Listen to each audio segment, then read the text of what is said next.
देश के यशस्वी प्रधानमंत्री बिहार के मूड को भी समझते हैं कि बिहार की जनता को तनिक भी भनक लग जाए कि लालू प्रसाद जी आ रहे हैं तो सुपड़ा साफ नहीं, जमानत सभी सीटों पे समाप्त हो जाए।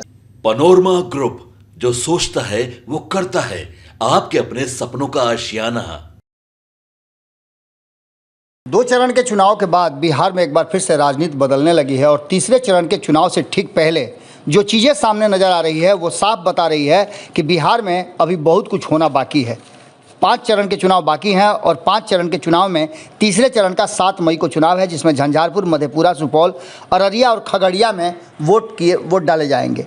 इन सब के बीच आपको बता दें कि अमित शाह का दौरा बिहार में होने वाला है और उनके दौरा से ठीक पहले हमने आपको कई स्ट्रेटजी बताई थी, कई ऐसी गुप्त जो सूचनाएं थी वो हमने आपको बताया था। हमने आपको बताया था कि किस तरह से स्ट्रेटजी में बदलाव हुआ है, किस तरह से भारतीय जनता पार्टी ने अपने घटक दलों के साथ इंटरनल मीटिंग करके आगे की रणनीति तैयार की है। 2 चरण के चुनाव के बाद वोट का प्रतिशत गिरना और उसके पीछे जो दावा है, जितना रिलैक्स नज़र आ रही है महागठबंधन, उसको लेकर के भी कई तरह की बातें की जा रही थी। लेकिन अब जबकि 2 चरण के चुनाव के बाद असमंजस की स्थिति से अभी तक बाहर नहीं निकल पाई है एनडीए, उसके बाद नीतीश कुमार को लेकर के भी काफ़ी संशय की स्थिति बनी हुई है। नीतीश कुमार दूसरे चरण में 5 सीटों पे उनके उम्मीदवार थे और इसको लेकर के भी चर्चाएं खूब हो रही हैं कि आखिर यहाँ टक्कर किसने दिया और कहाँ क्या स्थिति है, अभी तक ये साफ स्पष्ट होकर के नहीं आ रहा है।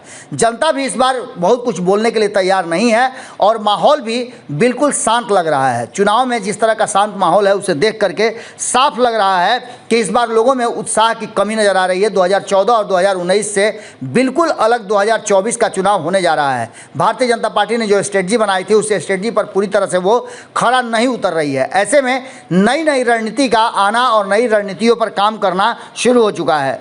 अमित शाह के बिहार आने से पहले ही अमित शाह का फरमान जो है और अमित शाह के दावे दोनों को सम्राट चौधरी ने मीडिया से बातचीत करते हुए साफ रूप से स्पष्ट कर दिया। अमित शाह के साथ बाकी की चीज़ें जो चल रही हैं, अमित शाह के आने के बाद क्या कुछ निकल करके सामने आएगा वो देखना दिलचस्प होगा। इन सारी बातों के साथ जो वर्तमान परिस्थिति बनी है उसमें साफ साफ नज़र आ रहा है कि कहीं ना कहीं बिहार में बदली हुई परिस्थिति में बिहार की राजनीति बदलने वाली है। तीसरे चरण के चुनाव में इतना कॉन्फिडेंस कहीं ना कहीं अमित शाह के दिल्ली में बनाए गए स्ट्रेटजी का ही हिस्सा हो सकता है। अमित शाह के आने से पहले जिस तरह से सम्राट चौधरी ने फुल कॉन्फिडेंस में ये बात कही है कि हम क्लीन स्वीप करने जा रहे हैं, एक बार फिर से 40 में 40 का दावा किया जा रहा है, जबकि आपको हमने पहले ही बताया कि पहले और दूसरे राउंड के चुनाव में काफ़ी बड़ा टक्कर है, दोनों आमने सामने हैं और दोनों घटक दल में दूसरे चरण में ये बातें कही जा रही है। जो भीतर ही भीतर बात चल रही है उसमें नीतीश कुमार का ग्राफ थोड़ा सा नीचे हुआ है। ये असमंजस की स्थिति निश्चित रूप से बनी हुई है।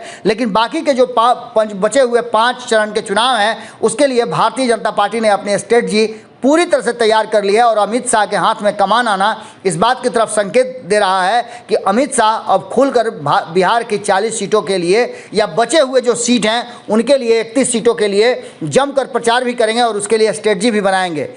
अमित शाह के द्वारा भेजे गए फरमान और उनके द्वारा बताए गए रास्ते क्या क्या हैं और किस तरह से क्लीन स्वीप करने की बात है, इसको कहीं ना कहीं बातचीत के दौरान सम्राट चौधरी ने खोल दिया है। सुनिए सम्राट चौधरी मीडिया से बातचीत के दौरान क्या कह रहे हैं।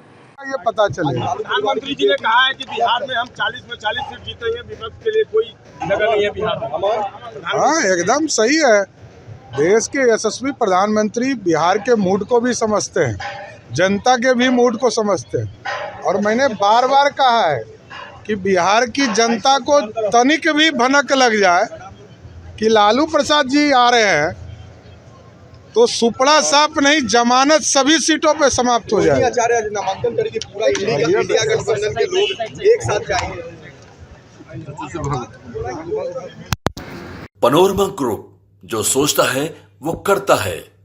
अगर ये वीडियो पसंद आई और वह बिहार के राजनीति और बिहारियत से सरोकार रखेनी तो सब्सक्राइब बटन दबा के चैनल के सब्सक्राइब कर ली। ओजे एगो घंटी बा, ओकरा बटन दबा देला से कुल सटीक और मारक खबर रुआ मुफ्त में मिल जाई। अगर रुआ पत्रकारिता के हमनी के नया प्रयोग में सहयोग कर चाहतानी तो ज्वाइन बटन दबा दी। पेटीएम नंबर नोट कर ली 9386816700। धन्यवाद।